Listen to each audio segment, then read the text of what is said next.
안녕하세요, 나미입니다. 오늘은 여러분은 미호크가 사왕급이라고 생각하시나요? 댓글로 남겨주세요. 그럼 바로 시작하겠습니다. 미호크는 대해적 시대가 개막하기 전부터 이름을 떨치던 검객으로 엄청 오랜 세월 동안 정상의 자리에서 군림해온 세계 최고의 검사입니다. 세계 최고의 대검호를 꿈꾸는 조로가 넘어서야 할 적이면서도 아이러니하게 조로에게 검술을 가르쳐준 스승이기도 합니다. 매의 눈이라는 이명답게 날카로운 안광으로 덤벼오는 적들을 무참히 압도하는 그는 지금 사왕으로 불리는 샹크스와 과거 라이벌이었습니다. 하지만 한팔이 되어 돌아온 샹크스와 결판을 낼 생각 따윈 사라졌다며 더욱 강한 상대와 싸움을 하는 것을 즐기는 모습을 보여줍니다. 비록 외팔이 된 샹크스지만 그 이후에 압도적인 품격과 카리스마로 사왕의 자리에 등극한 것을 보면 라이벌이었던 미호크의 강함도 그에 뒤지지 않을 것으로 보이네요. 그만큼 강한 실력을 보유하고 있으면서도 무리를 짓지 않고 외톨이 늑대처럼 홀로 있는 것을 좋아합니다. 클리크의 적단을 괴멸시키기 위해 신세계에서 역주행하여 이스트블루까지 올 정도이고 이유는 단순 심심풀이라고 할 정도로 변덕스러운 성격을 가지고 있습니다. 왕의 부하 칠모의 직위를 가지고 있으면서도 정부의 소집 명령은 웬만하면 무시했지만 관심 있는 일이 생기면 말이 좋아해도 찾아갈 정도로 변덕스럽죠. 심지어 루피의 소식이 들려왔을 땐 직접 라이벌이었던 샹크스의 본거지로 찾아가는 모습도 보여줬습니다. 이스트블루에선 나름 해적 사냥꾼으로 이름을 떨치던 조로도 작은 식칼 하나로 정리할 정도로 엄청난 실력을 보유하고 있고 그가 사용하는 흑도 요루는 최상 명검으로 분류되어 있습니다. 와노쿠니 편에 들어와 흑도가 단순히 검정색 검이 아닌 패기와 관련이 있다는 것이 밝혀지며 평가가 급상승했습니다. 조로에게 모든 검은 흑도가 될 수 있다며 패기를 둘러 공격하는 법을 가르쳤지만 패기에 류가 있는 것처럼 검이 흑도로 변할 수 있는 그 이상의 단계가 있다는 떡밥이 나왔고 미호크는 그 경지에 이른 것으로 보이죠. 지금까지 밝혀진 흑도는 과거 용을 배웠다는 와노쿠니 전설의 무사 류마의 슈스이가 있습니다. 하지만 와노쿠니의 봉우린 슈스이조차 명검에 속하니 미호크가 들고 있는 최상 명검 요루는 얼마나 강할지도 기대되네요. 원피스에서 공식으로 인증된 세계 최고의 대검호 타이틀을 가지고 있는 만큼 그의 강함이 어느 정도일지 한번 작중 행적을 살펴보도록 하겠습니다.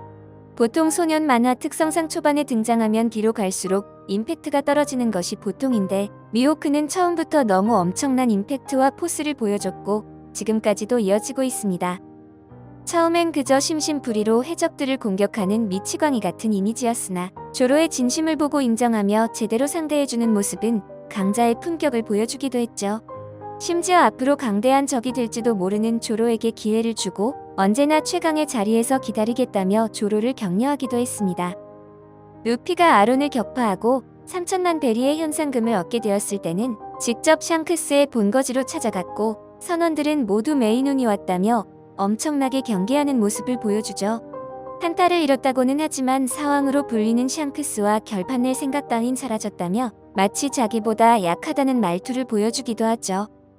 원피스에선 해군과 사왕 그리고 칠무의 3대 세력이 균형을 이루어 평화를 유지하고 있는데 그중 가장 약하다고 생각하는 집단이 바로 칠무회입니다.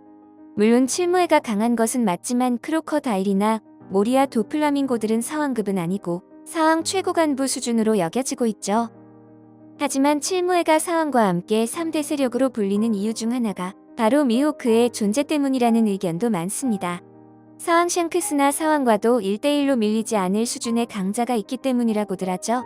더구나 세계 최고라는 타이틀은 흰수염과 카이도라는 사왕급 거물들에게 붙는 수식어이니 미호크가 그에 밀린다고 볼 수는 없을 것 같습니다. 또한 크로커다일이 쓰러지고 세계 정부가 소집한 회의에 참여했을 때 다른 칠무회들은 물론 해군 원수 생고쿠까지 놀라는 모습을 보여주기도 하죠. 그의 강함은 정상전쟁에서 잠깐이나마 등장합니다.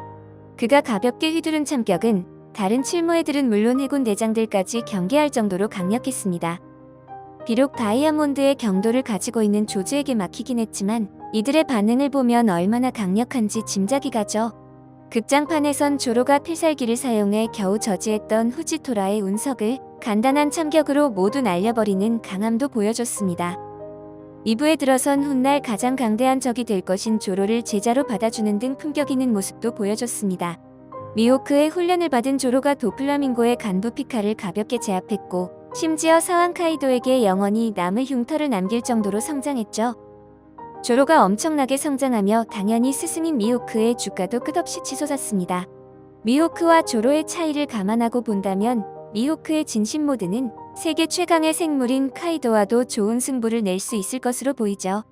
2년 후 레벨위에서 칠무의 폐지가 결의되며 칠무회에서 일개해적으로 분류되었고 이제는 해군에 쫓기는 몸이 되었습니다. 해군은 곧바로 미호크를 체포하기 위해 스파다오 왕국의 대규모 병력을 파견했고 미호크는 오랜만에 쫓기는 입장이 흥분된다며 동요하지 않는 모습을 보여줬습니다. 그렇다면 미호크는 진짜 목적은 무엇일까요? 세계 최고의 대검으로 군림하며 사왕이나 해군 대장급의 실력을 가지고 있으면서도 혼자를 고집했던 이유가 있을까요? 해외 커뮤니티의 가설들을 살펴보면 미호크가 혁명군과도 연관이 있을 수 있다는 설이 있습니다. 혁명군으로 알려진 쿠마는 인연이 있으니 이들을 도와주고 싶다며 루피 일행들을 각자 성장할 수 있는 곳으로 날려보냈죠. 이때 쿠마가 조로를 날려보낸 곳이 바로 미호크가 거주하고 있는 성이었습니다. 루피의 왼팔인 상디를 날려버린 곳이 혁명군의 간부 이반코프가 있는 카마바카 왕국이었던 것처럼 조로도 혁명군의 스파이인 미호크의 섬으로 날려버린 것이다라는 가설도 있죠. 물론 이는 단순한 추측일 뿐이지만 훗날 떡밥으로 등장할 수도 있으니 재미 반 진심 반으로 생각해도 좋을 것 같네요. 과거 샹크스가 말했던 어떤 꼬마 이야기 때문에 칠무의 소집에 참여할 정도로 관심을 가진 것도 주목할 만한 부분인 것 같습니다. 미호크는 루피의 소식에 생각보다 민감하게 반응했고 샹크스에게 소식을 전하러 갈 정도로 깊은 관심을 보여주죠.